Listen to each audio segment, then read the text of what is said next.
Hey there, good evening, happy Sunday.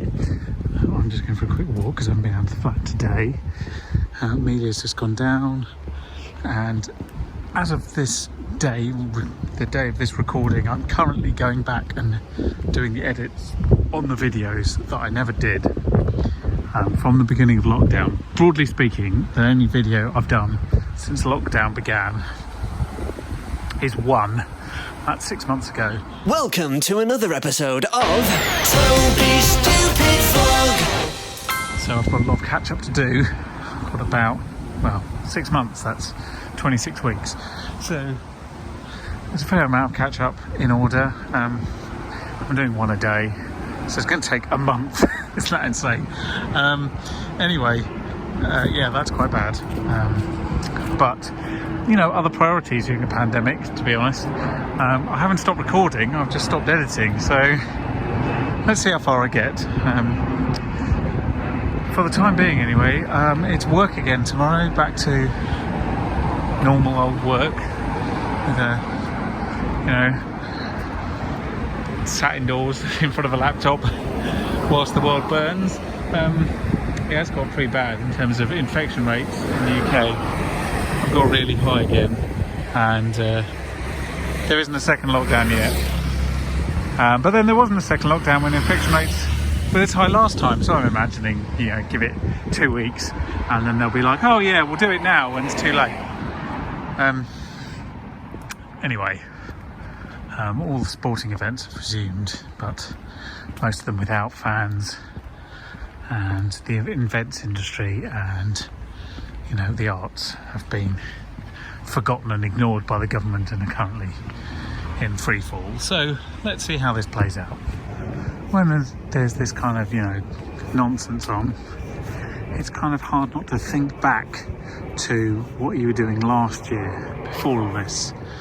And last year I was waiting for Amelia to arrive, because her due date last year was, there was a couple, which 8th and then 10th of October, and she didn't arrive on either of those. So right now we were, less than 2 weeks away, and I had been back from my trip to the United States and Costa Rica. I'd been back for about 2 weeks. No, a week. I've been back about a week. So, I was busy working on the documentary, and that seems like such a lifetime ago. Like, I can't.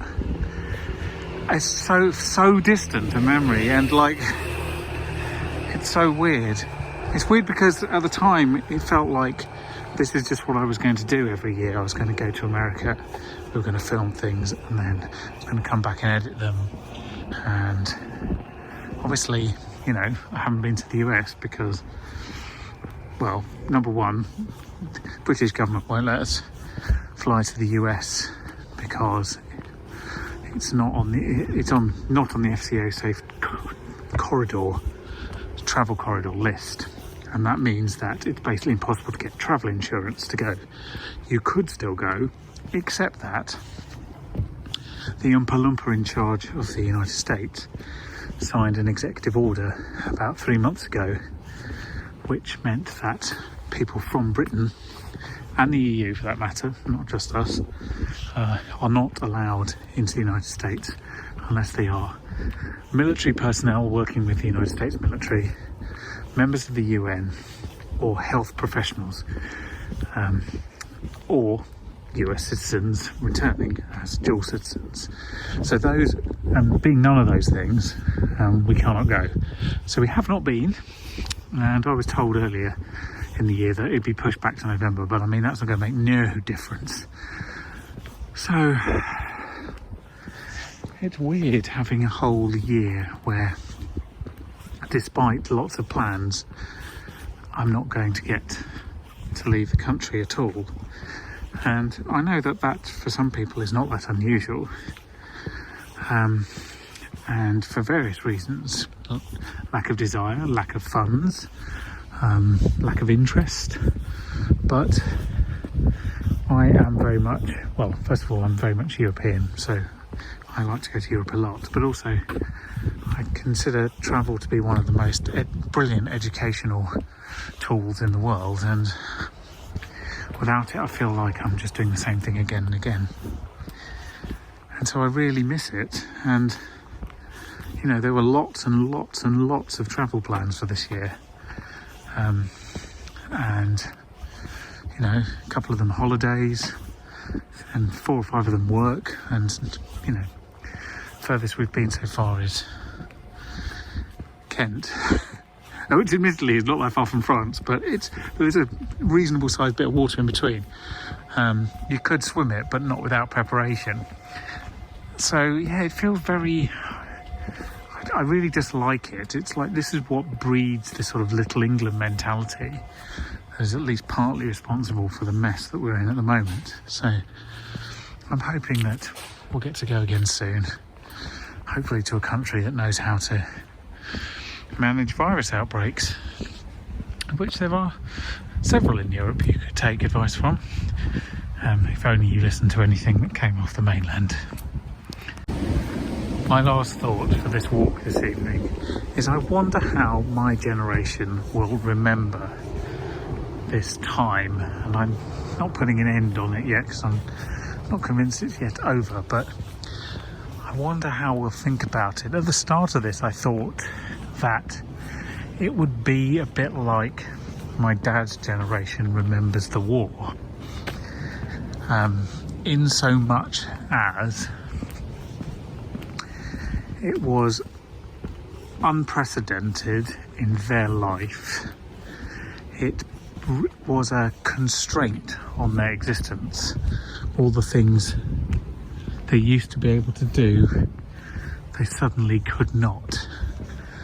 And the enemy was mostly invisible, but there was a threat, a constant threat when you went outside.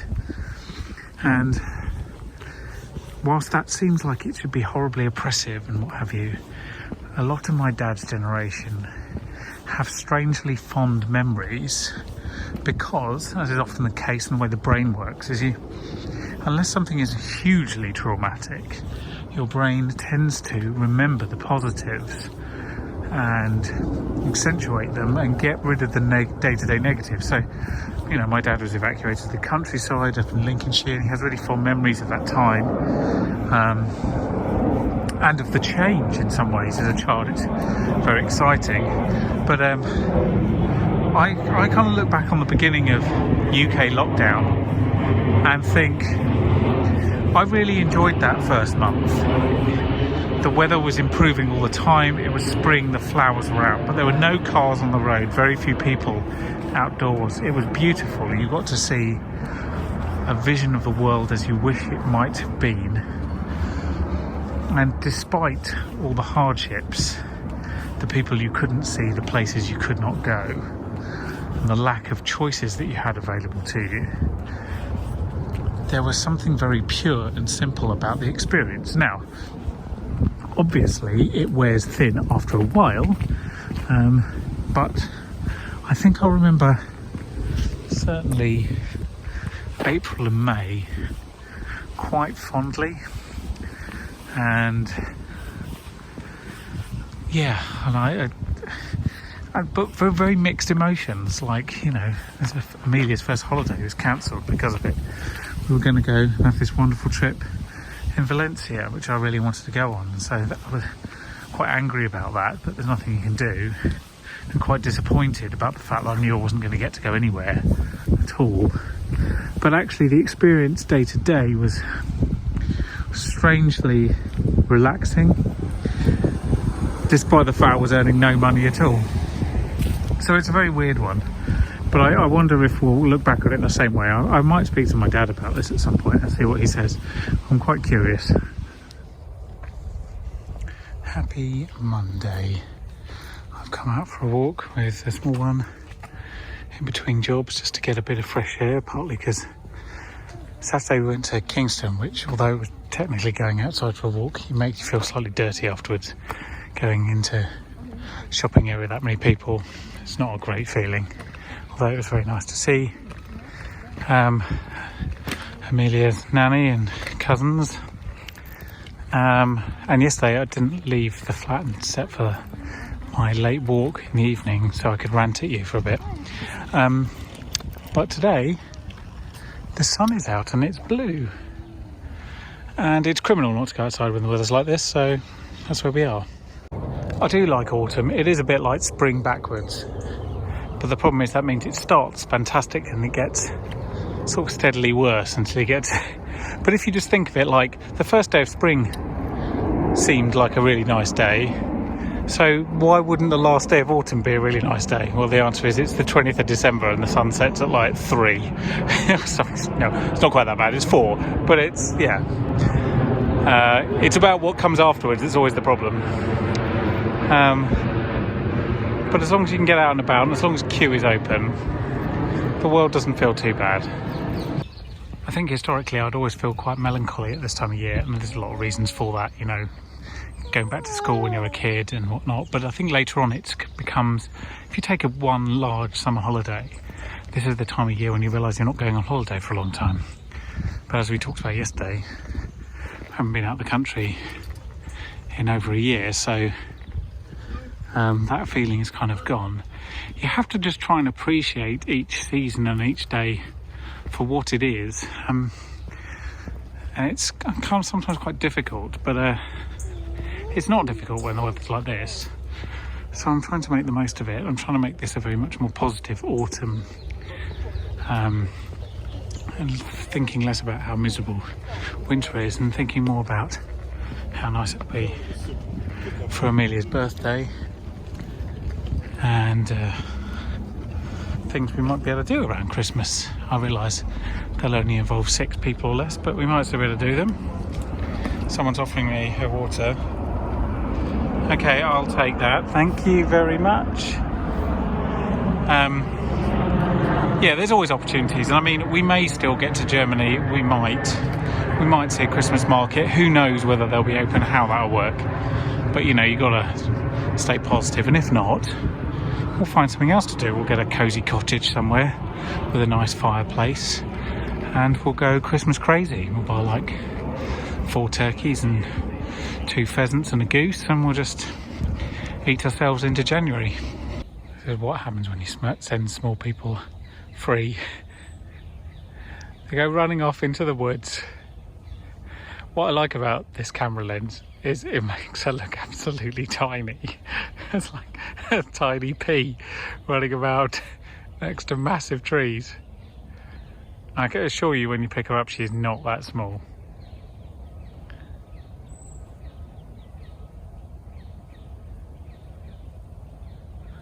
But she's fearless because she's now about 50 metres from me and she's not vaguely concerned. She obviously saw something back there that she thinks is interesting, so she's going to investigate. What have you found?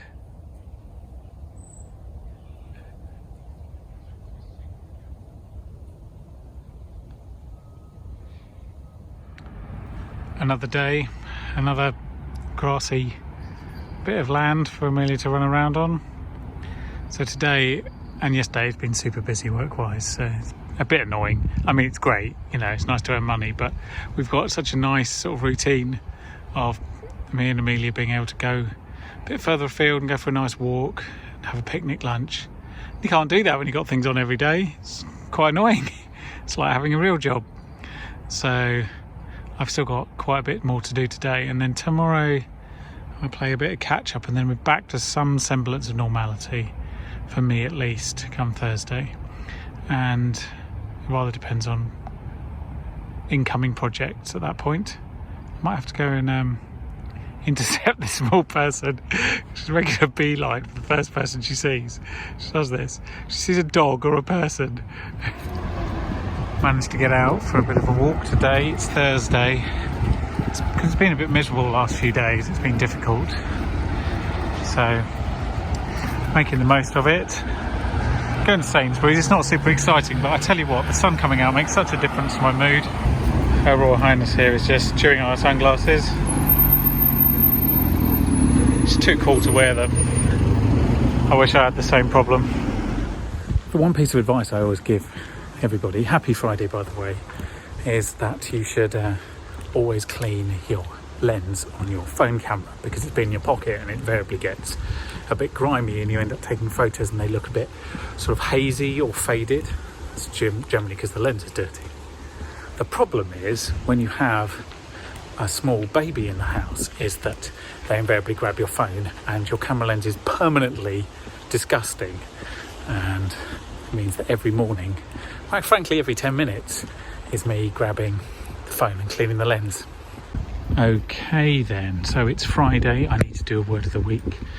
I think I've done this one before, but it's been a while and it's a word I very much like. And this week's word of the week is the autumn. The autumn, or if you're an American viewer, you might call it the fall. So first of all, in German, the autumn / fall is der Herbst. Der Herbst, which is a great word. It sounds like herbs. It sounds, which is kind of appropriate because I always think autumn is full of interesting smells and people start their fireplaces up. It's got that sort of smell of wet leaves and it's a really aromatic season.